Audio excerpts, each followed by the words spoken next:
Assalamualaikum warahmatullahi wabarakatuh. Selamat pagi anak-anakku semua. Kita kembali lagi pada pagi ini untuk belajar bersama-sama tentang mata pelajaran Quran Hadis. Untuk itu kita mulai pembelajaran pada pagi ini dengan bacaan suratul Fatihah. Semoga apa yang kita pelajari tentunya bisa mendapatkan keberkahan dan ilmu yang bermanfaat. Ala hadiniyah wa ala gussolihah. Al-Fatihah. Terima kasih. Marilah kita buka pada pelajaran Quran Hadis. Kita sampai pada bab 5 tentang terhapusnya kesalahanku karena Dia Maha Pengampun. Optimis dan sabar dalam menggapai ampunan Allah Subhanahu wa taala.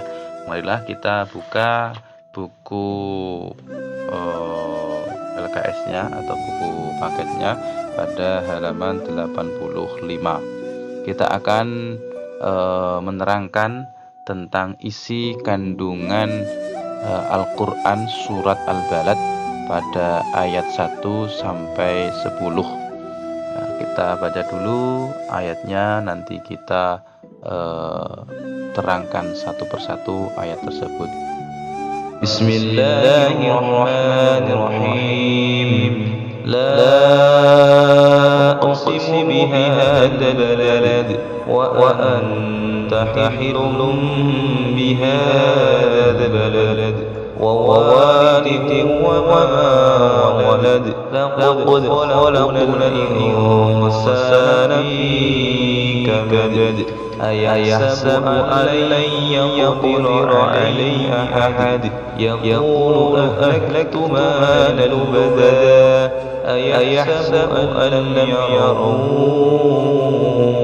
ahad alam naj'al lahu 'aynayn wa lisanan wa shafatayn wa hadaynahu najdayn, yang artinya la uqsimu bihadzal balad, aku benar-benar bersumpah dengan kota ini. Yang dimaksud sumpah kota ini adalah kota Mekah. Kenapa Allah Ta'ala menggunakan kota Mekah dalam surat Al-Balad ini digunakan untuk sumpah? Karena kota Mekah ini mempunyai beberapa keistimewaan. Di antara lain, kota Mekah ini adalah kota di mana manusia yang paling sempurna dilahirkan, yakni Rasulullah Shallallahu Alaihi Wasallam. Rasulullah diciptakan atau dilahirkan di kota Mekah. Mauliduhu bi Makkah wa hijratuhu bil Madinah wa sultanuhu bisyam. Kemudian di antara lain kemuliaan kota Mekah adalah kota Mekah ini Allah Ta'ala menyebutnya sebagai Ummul Qura. Pada ayat Al-Quran Allah Ta'ala menyebut kota Mekah ini sebagai Ummul Qura. Itu disebutkan pada surat Asy-Syura ayat 7.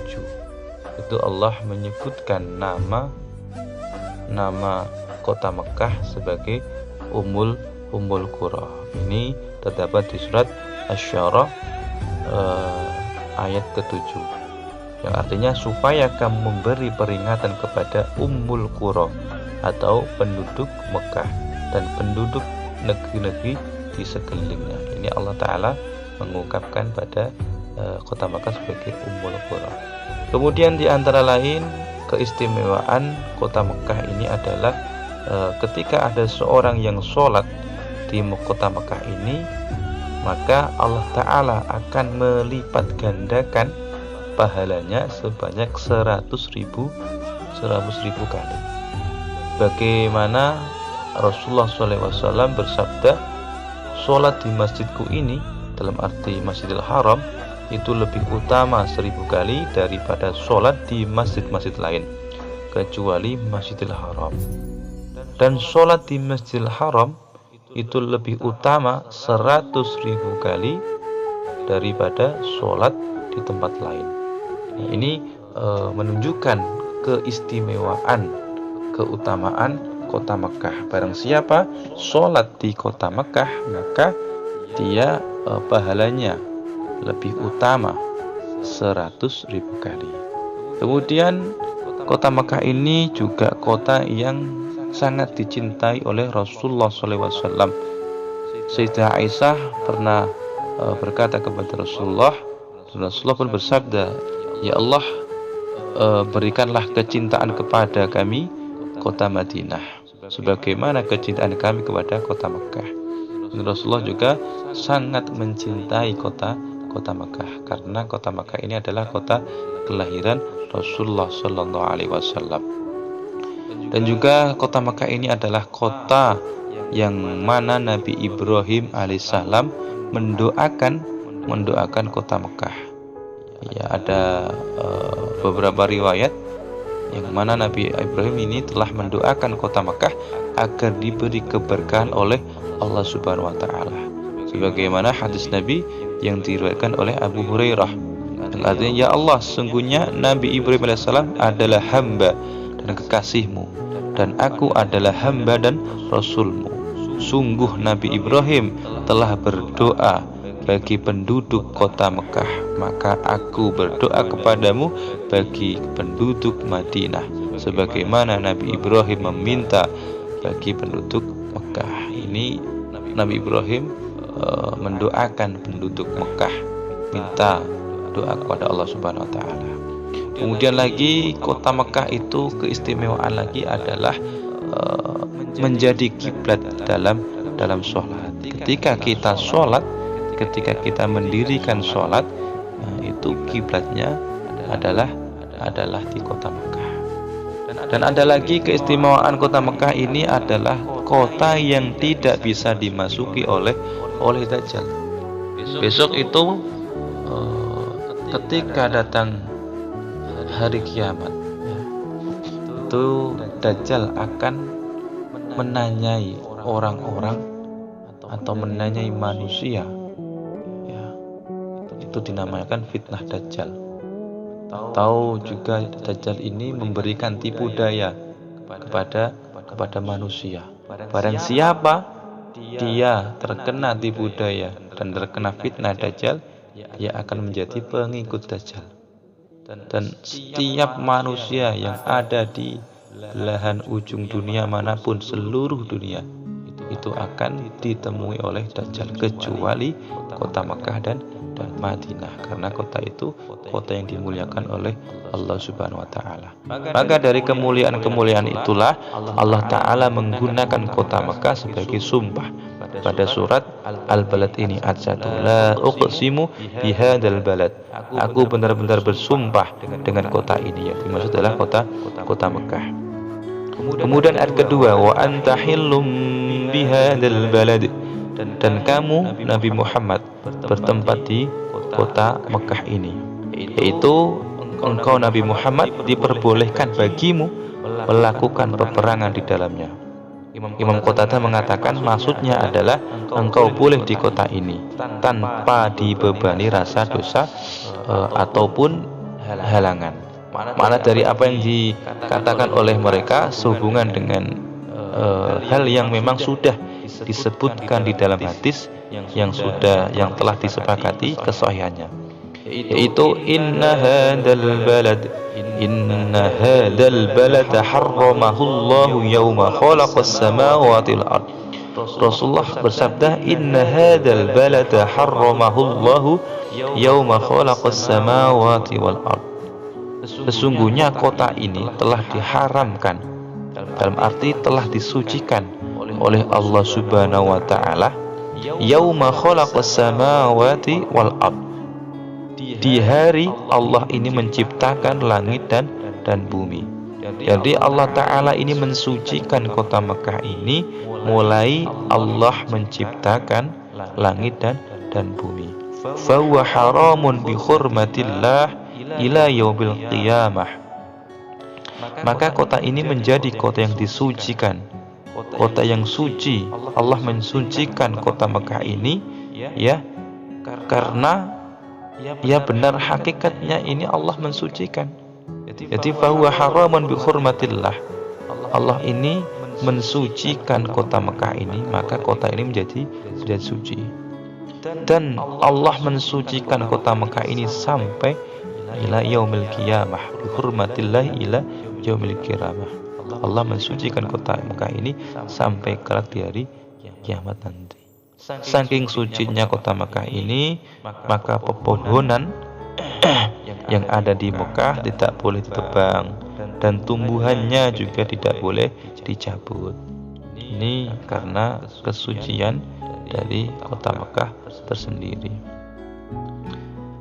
Wa walidin wa ma walad, dan demi bapak dan anaknya. Pada ayat ketiga ini bahwa makna yang dimaksud adalah umum, mencakup orang tua dan anaknya. Laqad khalaqnal insana fi kabad. Sesungguhnya kami telah menciptakan manusia berada dalam susah payah. Pada ayat ini telah diriwayatkan dari Ibnu Mas'ud dan Ibnu Abbas. Beliau mengatakan bahwa kami telah menciptakan manusia dengan sempurna, semakna dengan apa yang disebutkan oleh firman Allah, laqad khalaqnal insana fi ahsani taqwim. Sesungguhnya kami telah menciptakan manusia dalam bentuk yang sebaik-baiknya. Jadi manusia ini pada ayat yang keempat, laqad khalaqnal insana fi kabad, Allah menciptakan manusia dalam keadaan susah payah. Diriwayatkan susah payah ini mengalami susah payah dalam menanggulangi suatu urusan dari perkara dunia dan suatu urusan dari perkara akhiratnya. Ini susahnya manusia. Kemudian ada riwayat lagi, wakilah itu dunia ini memang susah. Ya, dunia ini penuh dengan cobaan. Tapi juga dunia ini juga sebagai ladang kita untuk beramal. Ketika nanti kita sudah meninggal, kita akan memanen hasilnya. Ada riwayat yang mengatakan bahwasanya ketika ada seorang bayi ketika dilahirkan di bumi atau dilahirkan dari rahim ibundanya, dia menangis. Kenapa kok bayi itu ketika lahir menangis? Karena ketika seorang bayi ini berada di perut ibundanya, itu mengalami ketenangan, mengalami ketentraman, ya, mengalami kedamaian. Akan tetapi setelah keluar dari rahim ibundanya, melihat dunia ini seakan-akan takut dengan adanya fitnah dunia, dengan adanya begitu hebatnya kerasnya dunia. Maka ketika bayi ini melihat dunia, terlahir di dunia, dia menangis, dia takut karena sudah biasa dia di dalam kandungan ibunya dengan keadaan yang begitu damai, yang begitu sunyi. Nah, itu adalah dunia. Semua itu Allah ciptakan pada dunia untuk manusia berbuat baik atau jahat nanti bisa dipertanggungjawabkan di akhirat kelak. Ini adalah dunia. Di dunia ini bisa mengarahkan manusia ini nanti baik atau jeleknya, nanti manusia ini bisa mendapatkan ganjaran atau siksaan. Ini tergantung dia di dunianya. Kalau di dunianya baik, ya nanti mendapatkan ganjaran di akhirat. Tapi kalau di dunianya melakukan keburukan, maka ya nanti di akhirat dia akan mendapat siksaan atas apa yang dia perbuatnya. Ayasabu allan yaqdira ahad. Artinya, apakah manusia itu menyangka bahwa sekali-kali tiada seorang pun yang berkuasa atasnya? Ayat ini menerangkan manusia itu mengira bahwa Allah itu tidak akan menanyakan hartanya, dari mana dia memperoleh harta dan kemanakah dia membelanjakan hartanya. Ini Manusia ini mengira kalau kita mempunyai uang banyak, kita gunakan uang kita sesuka hati kita, kita hamburkan uang kita, itu Allah tidak akan menanyakan besok. Itu keliru. Bahwasanya Allah itu akan menanyakan semua yang kita miliki, entah itu harta benda, entah itu keluarga, bahkan entah itu tubuh kita, itu Allah akan tanyakan. Kita diberikan kesehatan, kita diberikan tangan, kita diberikan kaki, itu untuk apa saja? Ya, kita diberikan rezeki, itu uangnya itu kita tasarufkan kemana? Itu nanti Allah Ta'ala menanyakan semua urusan yang pernah kita lakukan di dunia ini. Maka dari itu, ketika kita diberikan rezeki Allah Subhanahu wa Ta'ala, kita tasarufkan kepada hal-hal yang positif, kita sumbangkan, kita infakkan, kita sedekahkan kepada orang yang membutuhkan. Apalagi ini musim virus, ada yang membutuhkan, kita bantu. Apalagi kemarin ada banjir yang mengenai saudara-saudara muslim kita bantu sebisa kita, sekuat kita, semampu kita, dengan harta kita. Kita kasih uang kita sisihkan uang kita untuk membantu, untuk kita bersedekah. Karena nanti uang kita, harta kita akan ditanyakan oleh Allah Subhanahu wa Ta'ala. Yaqulu ahlaktu malal lubada. Kemudian dia mengatakan, aku telah menghabiskan harta yang banyak. Yakni para manusia mengatakan bahwa dirinya telah membelanjakan harta yang banyak jumlahnya. Itu akan mengatakan, oh, uang saya sudah saya belanjakan Allah, saya beli ini, tapi dibelikan untuk perkara yang tidak bermanfaat. Itu nanti akan dipertanggungjawabkan. Sebaliknya, ketika kita mempunyai harta yang banyak, kita belikan sesuatu yang bermanfaat. Misalkan di daerah kita ada pembangunan masjid, kita mempunyai uang banyak, kita belikan keramik, kita belikan semen untuk kita sumbangkan kepada masjid. Itu juga nanti akan mendapat imbalan besok di hari kiamat nanti. Jadi harta kita besok di hari kiamat nanti itu akan dipertanggungjawabkan, akan ditanyakan oleh Allah Subhanahu wa Ta'ala. Maka untuk itu kita gunakan sebaik mungkin. Ayahsabu allam yarahu ahad. Dia menyangka bahwa tiada seorang pun yang melihatnya. Ini para mujahid mengatakan bahwa apakah dia mengira bahwa Allah Subhanahu wa Ta'ala tidak melihatnya?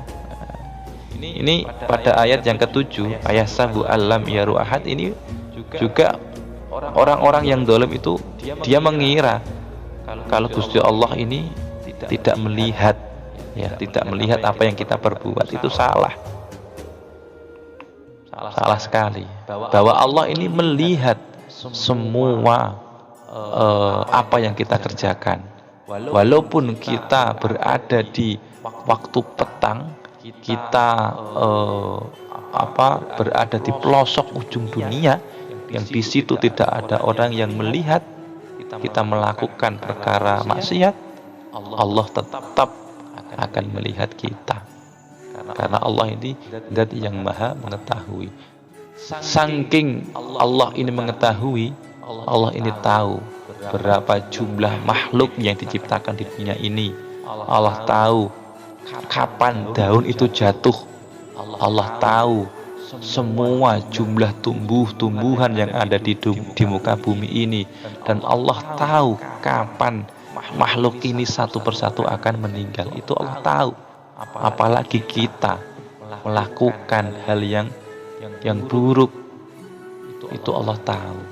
Maka dari itu kita beribadah, kita melakukan kehidupan di muka bumi ini dengan selalu kita tanamkan di hati kita bahwasanya Allah itu selalu melihat kita. Ketika kita menanamkan di hati kita kalau Allah ini selalu melihat kita, maka kita akan berusaha melakukan hal yang baik. Kemudian ayat selanjutnya adalah alam naj'al lahu ainain. Bukankah kami telah memberikan kepadanya dua buah mata?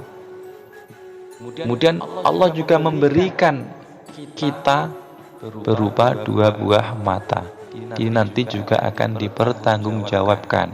Mata kita ketika di dunia itu untuk apa? Apakah itu untuk kemaksiatan? Ataukah itu untuk kebaikan?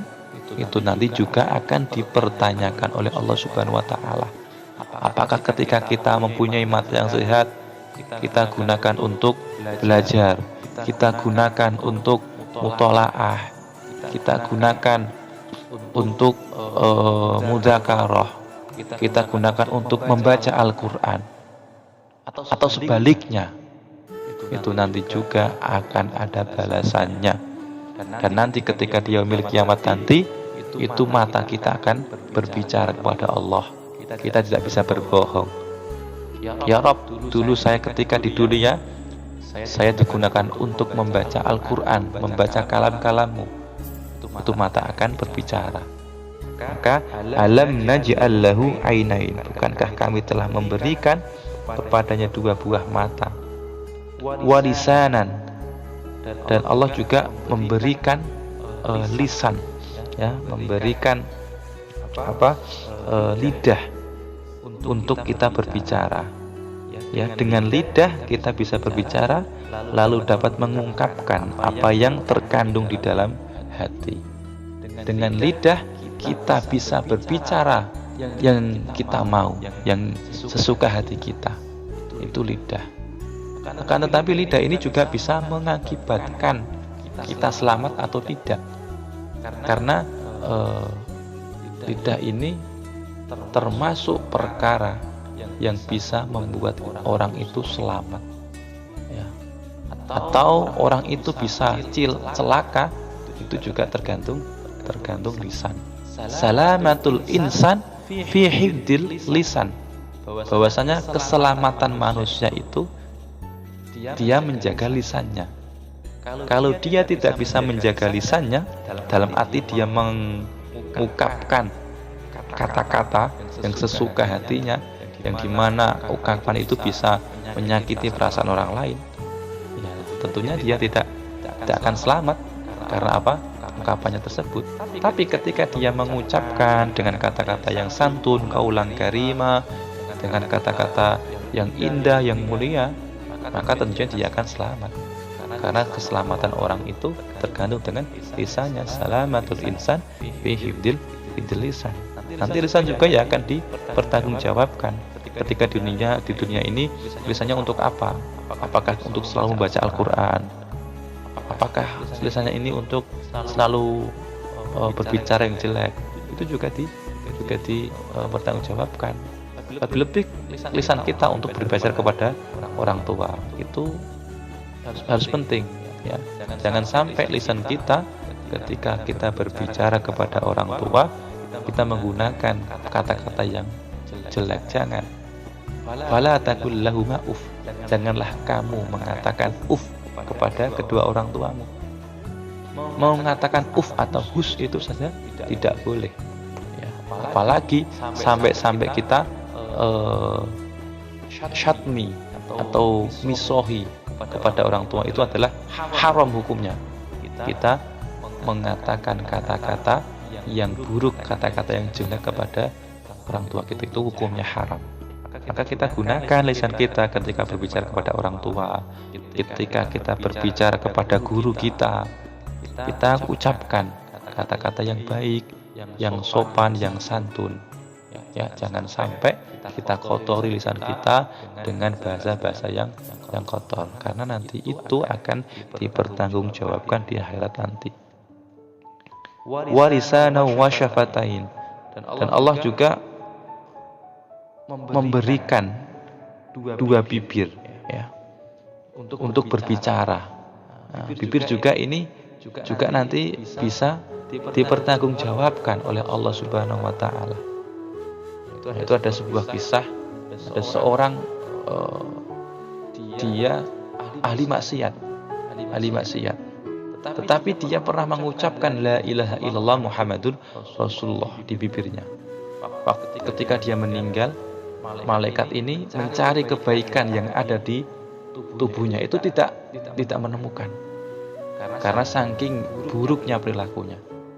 Akan tetapi malaikat merobek lisan orang tersebut, dan di dalam lisan itu tertulis atau pernah mengucapkan lafaz la ilaha illallah. Maka dari lafaz itu la ilaha illallah, orang ini diampuni oleh Allah Subhanahu wa taala. Itu karena bibirnya. Kalau ketika kita sering berzikir menggunakan bibir kita, itu juga nanti akan mendapat ganjaran juga. Ini jadi indera kita yang kita miliki, yaitu berupa mata, lidah, dan bibir, itu akan menuntun manusia ke arah kebaikan, dan juga bisa menuntun manusia ke arah yang baik, ke arah yang buruk. Nah, ini manusia itu bisa menuntun dari arah yang baik ataupun arah yang jelek. Ini dengan indera itu sendiri.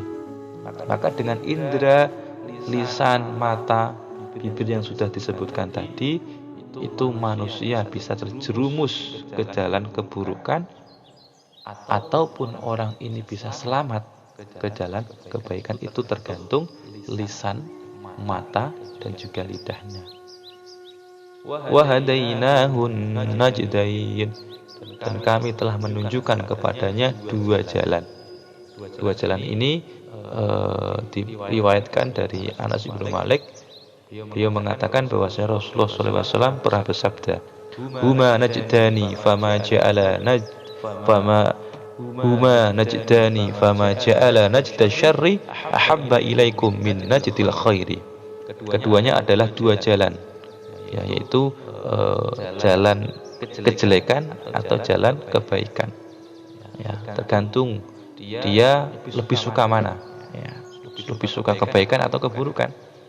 Dari riwayat lain dari Ibnu Jarir, Rasulullah pernah bersabda, ya ayyuhan nasu innahuma najdani, najdul khair wa najdul syarri, fama ja'ala najdul syarri ahabba ilaikum min najdil khair. Hai manusia, sesungguhnya keduanya adalah dua jalan, yaitu jalan kebaikan dan jalan keburukan. Maka apakah yang membuat jalan keburukan lebih disukai olehmu daripada jalan kebaikan?